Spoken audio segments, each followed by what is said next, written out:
My name is Ravinder. I have worked in supply chain from last 25 plus years, 10 years in electronics, consumer durable industry, and last 15 years with pharma. So I joined Teva 8 years back to start supply chain for Australia, supply chain operations.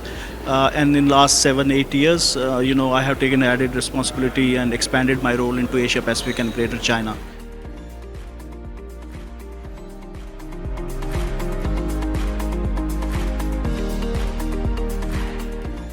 Well, supply chain transformation is a complex, particularly when you talk about pharma. It's highly regulated, so I would say that before you start looking at transformation, you need to make sure what kind of a supply chain you want to build, whether it's customer-centric, whether it's going to be a cost-effective, or you want to build a agile and supply chain adapt to the market demand all the time. In my experience, there are a lot of factors which you will look at.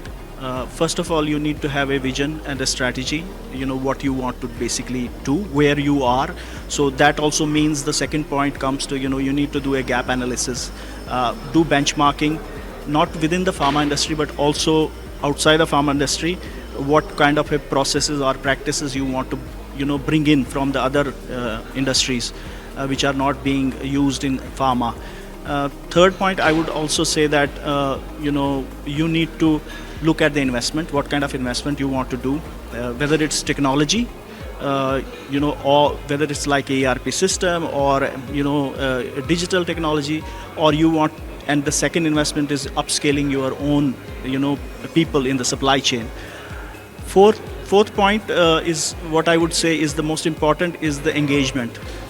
You need to engage not only the supply chain colleagues, but you also need to engage other functions, whether it is a commercial, or it is a quality management, or it's a logistics. You need to really touch and engage each and every function in the organization. Next step will be to finalize the roadmap, and you also need a full alignment with your senior management. It's very important that when you are going for a transformation, you are fully aligned, not with functions only, but also with your senior leadership team who actually are going to sponsor the project. So I would say that those are the 5.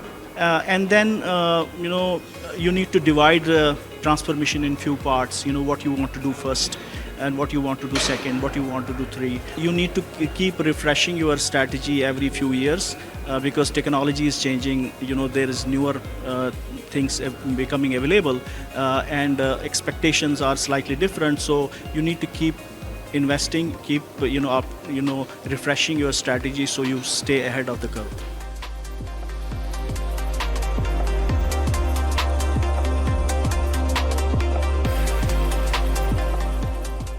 So organization culture, I think it comes about the value. You need to define your values. You need to make sure that each and every member of your organization understands the value. Second point, I would say that you need to make sure that people are confident, freely they are able to say what they want to say. I think you need to bring that kind of a openness. Another thing is that you need to make sure you have the right people to fit in your culture, and if you don't have the right people, you need to bring in the right people into the. When you recruit a new person, it starts from the you need to make sure it's not only about the technical aspect of the person, but you need to make sure that the person you are going to recruit has the values, be able to adapt what you want to achieve. I think these are some of the 2-3 things I would like to. You need to recognize them, and you need to create an environment where people actually feel free.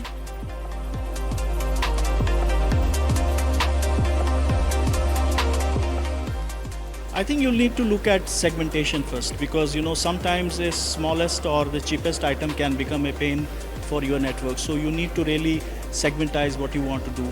That means full collaboration, transparency with the supplier, what you want. And as I said, collaborate and collaborate in such a way that both partners. It is important to share the benefits because that will encourage suppliers to work collaboratively with the organization. It's important that you take supplier as your partner rather than just a supplier. So you need to build that relationship, and that's what I would like to say. Thanks.